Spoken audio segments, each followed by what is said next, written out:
Hello, this is Abhilash. In this session, I am going to talk on macroeconomics aspects, its definition, and will be discussion on three important aspects in details.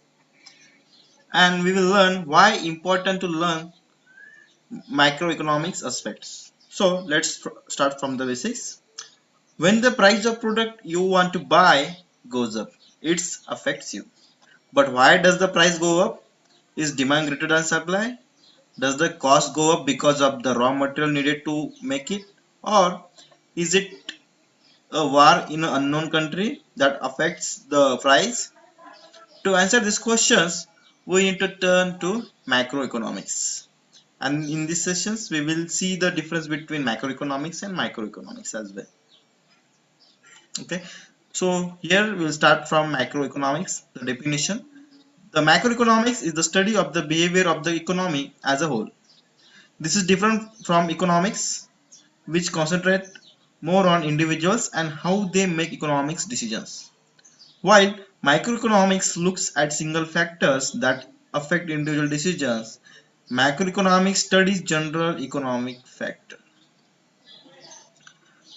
The microeconomy focuses on economy agents, consumers, savers, investors, entrepreneurs, governments, and one of the important factors is trying to understand their behavior, consumer behavior, decision power, their implications, their interaction in different markets. Market can be like goods, service, labor, capital. On the other side, macroeconomics looks at the economy as a whole.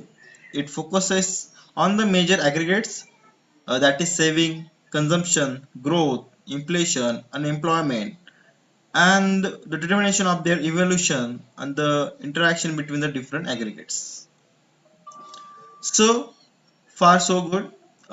Some here key takeaways are as well. Macroeconomics is the branch of economics that studies the economy as a whole, as I told you before as well. Macroeconomics focuses on the three things: national output, unemployment, and inflation. Governments can use macroeconomics policy, including monetary or fiscal policy, to stabilize the economy.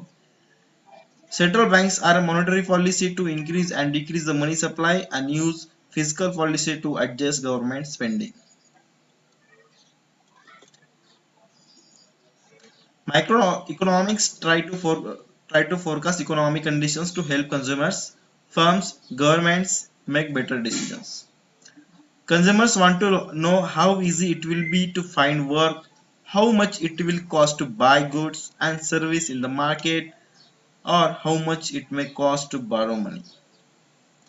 Businesses are macroeconomic analysis to determine whether expanding production will be welcomed by the government. Will consumers have enough money to buy the product, or will the product sit on shelves and collect dust? Governments turn to macroeconomics when budgeting spending, creating taxes, deciding on the interest rate, and making policy decisions. There are overall six important aspects of macroeconomics, but as per the curriculum, as per the content, we have to learn only three. That is first national income, then money supply and inflation, and last one is business cycle. So we'll start with national income.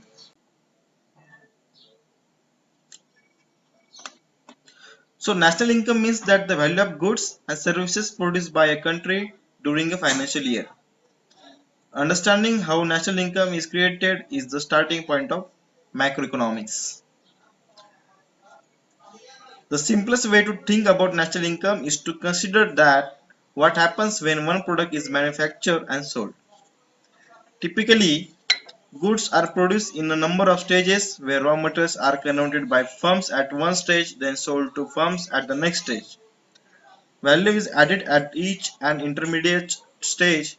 At the final stage, the product is given to a retail selling price.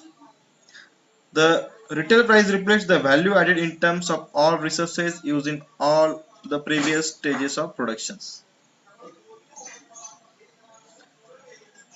The national income is the total amount of income occurring to a country from economic activities in a year time.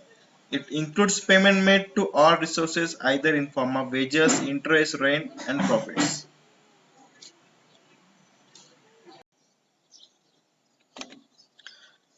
In the simple language, the meaning of national income is it is the net result of all economic activities of any country during a period of 1 year or a financial year and is valued in terms of money.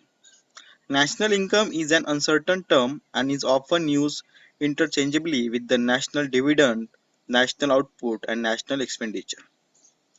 The progress of any country can be determined by the growth of the national income of the country.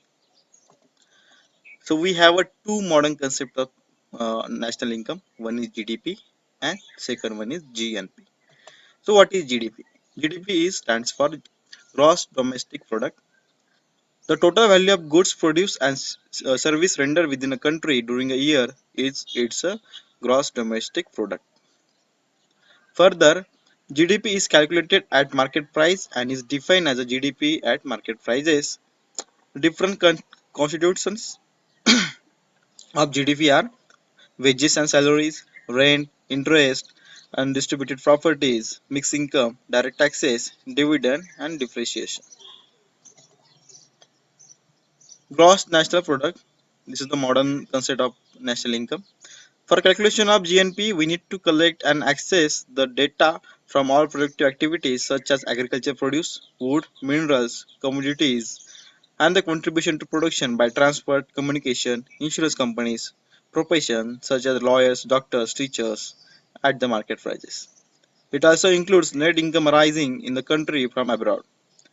Four more constitutions of GPR: consumer goods and services, gross private domestic income, goods produced and services rendered, income arising from abroad. So this is all about national income, and in my next session we will be discussing money income, inflation, and business cycle. So thank you for attending this session. Thank you.